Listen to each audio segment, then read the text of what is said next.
faly miarahaba anareo mpanaraka tsy tapaka ny fandarana Madimaso indray ny tenako a. Androany zany dia mbola Eliva indray no manolotra ny fandarana ho anareo any an-tokantrano any. Ny lohevitritsika androany moa zany a dia miompana manokana indray mahakasika ny fanambadiana. Toa mahazatra moa dia misy fanontaniana foana miaraka amin'ny lohahevitra izay atolotray anareo amin'ny page Facebook Madimaso a, ka geto avy izany fanontaniana izany. Fanontaniana voalohany, aminao ilaina ve manambady satria nahoana? Fanontaniana faharoa, olona manao ahoana ny tsara atao vady? Fanontaniana fahatelo farany, firy taona no antonony vao manambady? Ndawarany a arahantsika zao ny video avy any aminareo a namalinareo andreo fanontanianareo. Aminao ilaina ve manambady satria nahoana? Ia, ilaina tokoa manambady satria ny olona dia tsara ny eo amin'ny maha-olombelona aloha dia ilaina mihitsy ny manambady, ary fiainana koa tsy vitan'ny hoe lehilahy rery fa afaka koa zany ny hoe misy vady. Tena ilaina manambady satria ilaina zany ny vady manohana manampy ao an-tokantrano. Sarotra be zany raha hoe olona tsy manambady zany. Ilaina ny taranaka raha zany hanampy anao rehefa any aoriana any dia ilaina ny manambady. Ilaina ny manambady satria voalohany indrindra aloha dia amin'ny maha-olombelona, ary faharoa dia tsy tsara raha irery ny lehilahy na tsy tsara raha irery ny vehivavy. Ilaina mihitsy ny manambady satria mba afaka misy olona mifanampy. Mba afaka mifanampy zany eo amin'ny fiainana dia mila tsy maintsy ilaina ny vehivavy.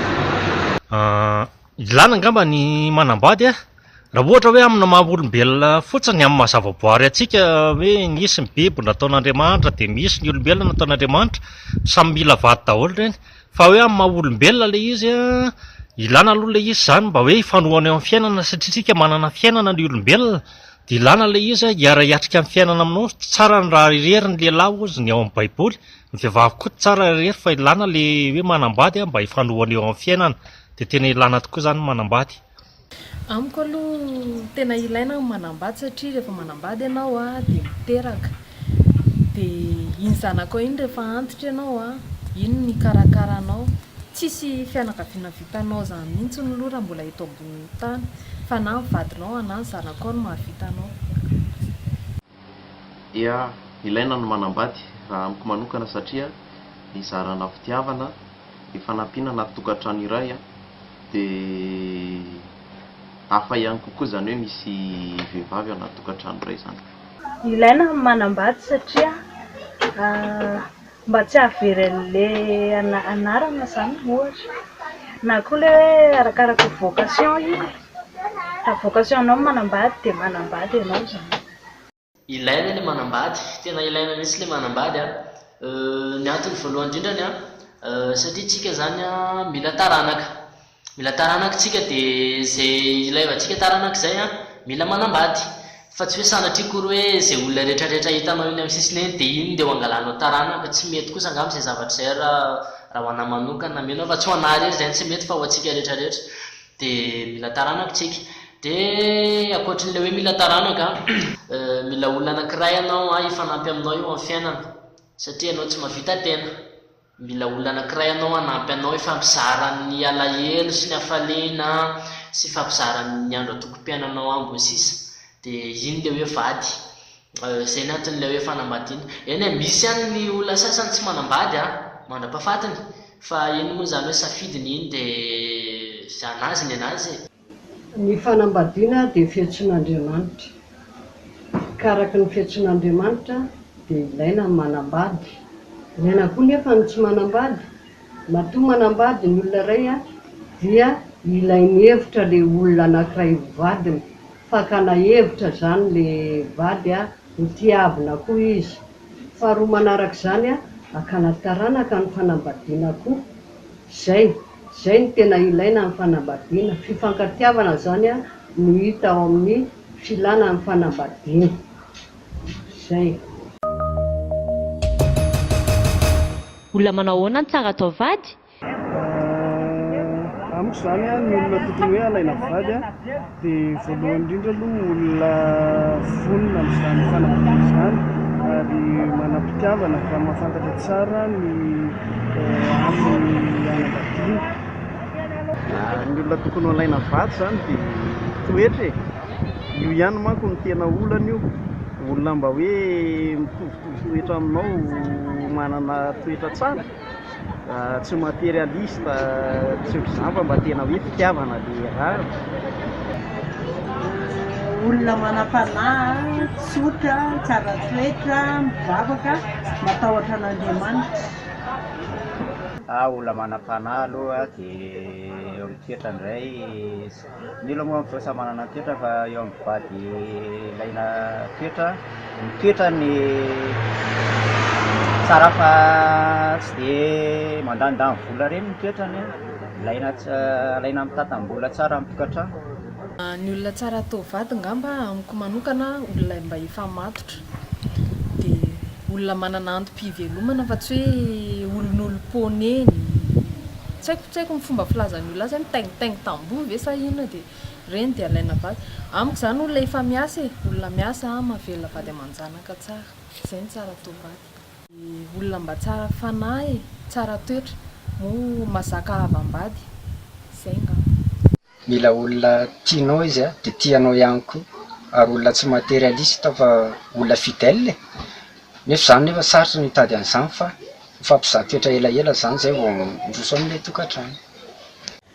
Dia amiko manokana indray amin'ilay olona manao ahoana ny tsara ilaina vady amiko tsisy hoe ahoana na ahoana fa miankina amin'ilay couple anankiroa ihany. Rehefa mahay mifameno sy mahay mifanaja sy mahay mandray andraikitra, samy mahay mandray andraikitra ny couple roa dia amiko dia efa mety izany. Ny olona tsara ho vady dia ilay olona hita mihitsy fa efa vonona tena vonona hiditra amin'ilay lalàna fanambadiana izany. Efa tapa-kevitra ary tena hoe tena tia mifoha ary tena mifono manontolo ny mianam-badiana. Tsy hidirany ary vonona izy hiatrika izay rehetra miseho na ratsy io na tsara. Karakteran'ny olona tokony alaina vady raha ho anahy manokana dia io zany tsy voatery hoe manja be hoe ny atsara tarehy fitaka, ary illusion fotsiny zany, posture ivelany fotsiny zany fa ny tena izy dia ny ato sy ny ato.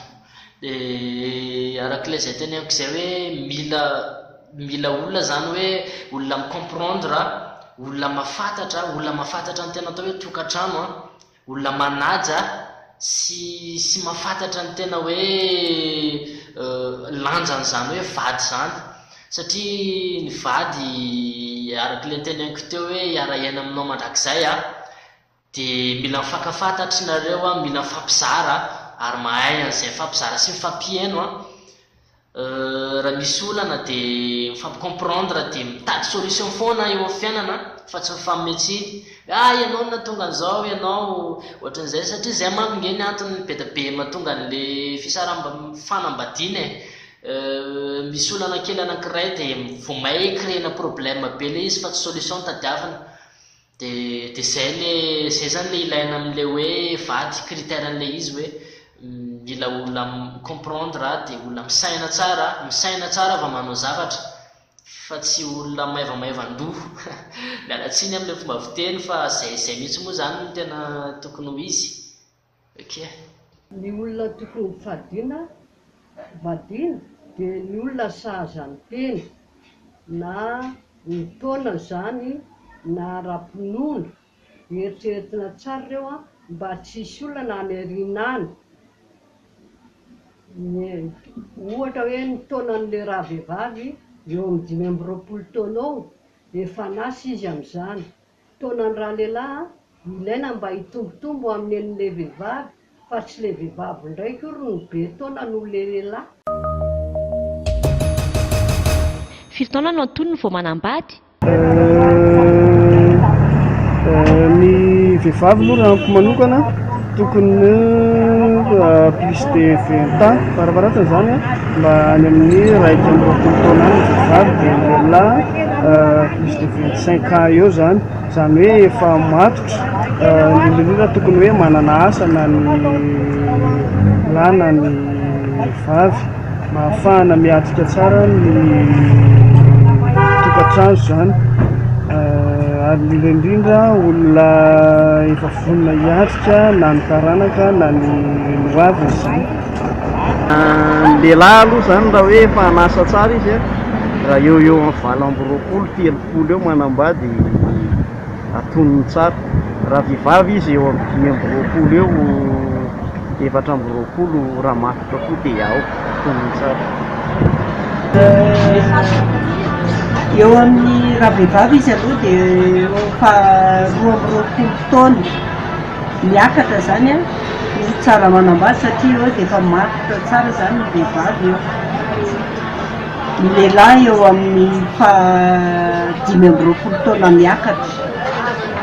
Vehivavy aloha mila hoe any amin'ny 20 taona any, ampy taona any zany.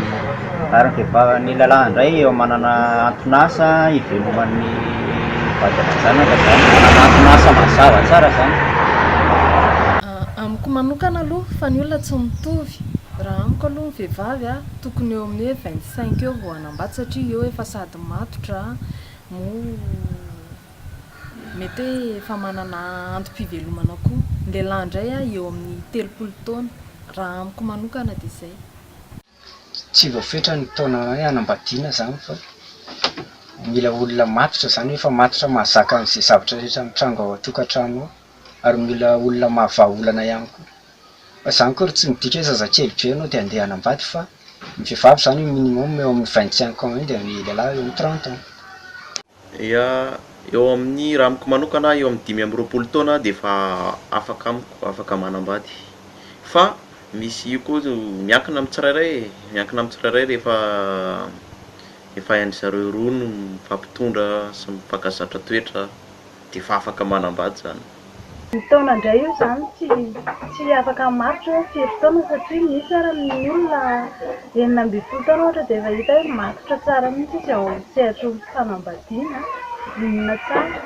Fa misy indray koa ilay efa mahazoazo taona efa tsisy fahamatorana na koa hoe taitra be nanambady dia tsy mandeha amin'izay izy ilay tokantrano fa arakaraky ny fahamatorana sy ny fahavononana izany fa tsy dia tena hoe arakaraky ny taona.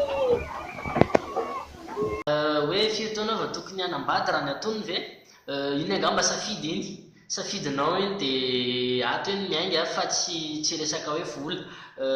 Fa vononan'ny saina, mila vonona ny sainao dia te hiroso ianao, te handingana ianao vitanao io rehefa ataonao. Mety misy mametsiny hoe tsy mety zany fa mila vola foana aloha, mila manana orinasa be, mila manana fahaizana be, mila diplôme be. Non, tsy voatery maninona zao misy olona any zao tsy manana diplôme izy, tsy manam-pahaizana be, tsy manam-bola be, mivady izy roa, miara-miara eo izy, lasa milliardaire izy rehefa avy eo, aiza le olana? Le izy ange tsy resaka hoe resaka vola foana fa misy ny hoe fahavononan'ny saina, fahavononan'ny fo. Rehefa vonona ny saina sy ny fo dia vitanao foana izay tianao atao. Dia izay ilay tenako teo safidy io fahavononana io fa tsy misy hoe firy taona angambany. Fa raha ho anahy manokana rehefa plus de 22 ans ianao dia afaka manambady. Na lehilahy na vehivavy safidy iny efa teneniko safidy iny fa mila manasafidy tsara fotsiny ianao hoe zay, mila mandinika tsara zay vao miditra amina zavatra anankiray. Fa io vitanao foana io.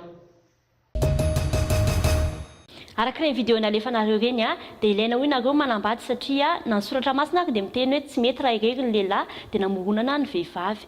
Ilaina koa manambady akana taranaka hoy nareo. Zao koa nefa ny vady tsy hoe akana taranaka fotsiny fa atao namana, masolo ray aman-dreny, masolo anabavy, masolo havana, mavita no mivitany namana ny vady.